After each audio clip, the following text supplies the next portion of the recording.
سارے حضرات درود شریف پڑھیں محمد کما صلیت علی ابراہیم وعلی آل ابراہیم انک حمید مجید اللہم بارک علی محمد وعلی آل محمد کما بارکت علی ابراہیم وعلی آل ابراہیم انک حمید مجید۔ تساں جڑے حضرات مسجد وچ بیٹھے ہوئے امید ہے سارے درود پاک پڑھ دیتا ہوں۔ جن درود پاک پڑھے نا اپنی جگہ کو چھوڑے چاہے اگلی جگہ پہلے فیل کرے اگلی جگہ پہلے پڑھیے باہر بیٹھے رہے باقی مجمع جڑے نا دوست جڑے بیٹھے نا وہ اگوا ماشاءاللہ ہمت کرو چاہے اللہ سے سارے جزائے خیر دے۔ تمہارے سامنے مختصر نعت کلام پیش کرنے واسطے میں دعوت دینا متعلم جامع عبداللہ ابن مسعود محمد ابو بکر صاحب کو ہم سے تمہارے سامنے مختصر کلام پیش کریں۔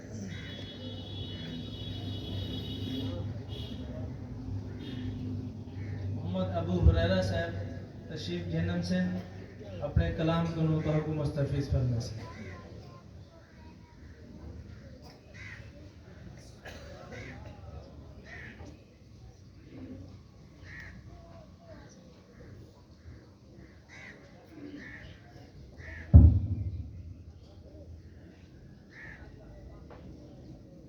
نحمده ونصلي على رسوله الكريم أما بعد فأعوذ بالله من الشيطان الرجيم بسم الله الرحمن الرحيم لقد جاءكم رسول من أنفسكم عزيز عليه ما أنتم حريص عليكم بالمؤمنين رؤوف رحيم صدق الله العظيم وصدق رسوله النبي الكريم ونحن على ذلك لمن الشاهدين والشاكرين والحمد لله رب العالمين۔ محمد سے پیار کرتے ہیں تیرا احسان ہے مولا، ہماری بخشش کا بس یہی سامان ہے مولا، در شاہد مدینہ چھوڑ دے جنت کے بدلے، یہ سودا ہم نہیں کرتے ہمیں نقصان ہے مولا، تیرے باغی تیرے شاتم بشر اچھے نہیں لگتے، جن پر نہ ہو سایہ تیرا وہ سر اچھے نہیں لگتے، تیرے اصحاب سے مجھ کو محبت کیوں نہ ہو آقا، کسے اونچے گھنے ٹھنڈے شجر اچھے نہیں لگتے۔ میرے واجب الاحترام قابل صد احترام اسٹیج پر تشریف فرما علماء اکرام اور میں آپ حضرات کے سامنے 2 منٹ کی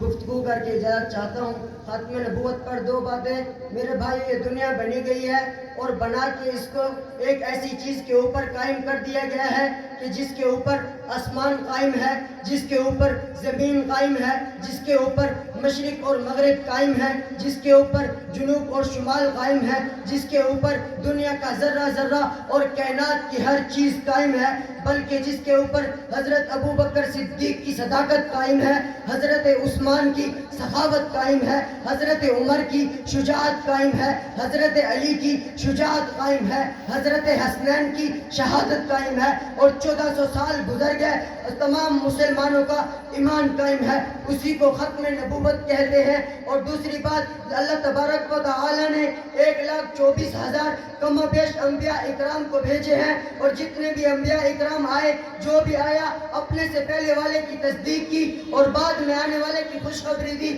حضرت ابراہیم علیہ السلام آئے تو میرے نبی کی خوشخبری لے کر آئے، حضرت آدم آئے تو میرے نبی کی خوشخبری لے کر آئے، حضرت یونس آئے تو میرے نبی کی خوشخبری لے کر آئے، حضرت یحییٰ آئے تو میرے نبی کی خوشخبری لے کر آئے۔ جب میرے نبی کی باری آئی تو اللہ تبارک و تعالیٰ نے کہا، اے محمد میں نے تیرے بعد نبوت کا دروازہ ہی بند کر دیا ہے، اگر اب کوئی کہے کہ میں حضور کے بعد فلاں شخص کو نبی مانتا ہوں، وہ بدبخت لعنتی تو ہو سکتا ہے، وہ مرزائی تو ہو سکتا ہے، وہ گستاخ تو ہو سکتا ہے، لیکن وہ مسلمان نہیں ہو سکتا، کیونکہ نبی کی ختم نبوت کا منکر وہ کل بھی کافر تھا، وہ آج بھی کافر ہے۔ فنا فی اللہ کی تہ میں بقا کر راز مضمر ہے، جسے مرنا نہیں آتا اسے جینا نہیں آتا۔ وآخر دعوانا الحمدللہ رب العالمین۔